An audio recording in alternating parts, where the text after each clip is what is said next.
আসসালামু আলাইকুম এভরিওয়ান। আজ রাত দেশি মুরগি আমার প্রথমবারের মতো ডিম দিয়েছে। 3টা দেশি মুরগি কুচে বসেছে।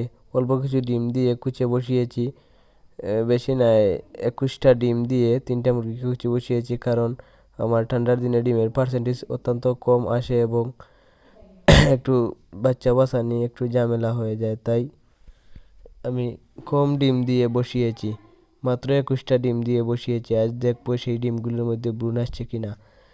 তো এখন মুরগির ঘরে ঢুকে দেখলাম মাশাল্লাহ আমার প্রত্যেকটা মুরগির ডিমে ভ্রূণ এসেছে, কিন্তু একটা ডিমে ভ্রূণ আসেনি। আলহামদুলিল্লাহ 20টা ডিম থেকে বাচ্চা আশা করছি।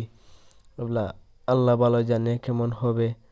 আপনাদের জ্ঞাতার্থে একটা জিনিস বলছি, আপনারা ঠান্ডার দিনে চেষ্টা করবেন অল্প ডিম দিয়ে বসানোর, কারণ এতে মুরগির শরীরের তাপ মানে আর্দ্রতা কমে যায়, তাই ডিম ফুটে না এবং বাচ্চা বাচ্চা বাঁচানো অনেক কষ্ট হয়ে যায়। কারণ সদ্য জন্মগত বাচ্চা ঠান্ডা লেগে যায়, তাই আপনারা চেষ্টা করবেন অল্প ডিম দিয়ে বসানোর, কারণ এতে বাচ্চাও সুস্থ থাকে, মুরগিও সুস্থ থাকে, আপনারাও অসুস্থ থাকবেন, এত টেনশন করতে হবে না।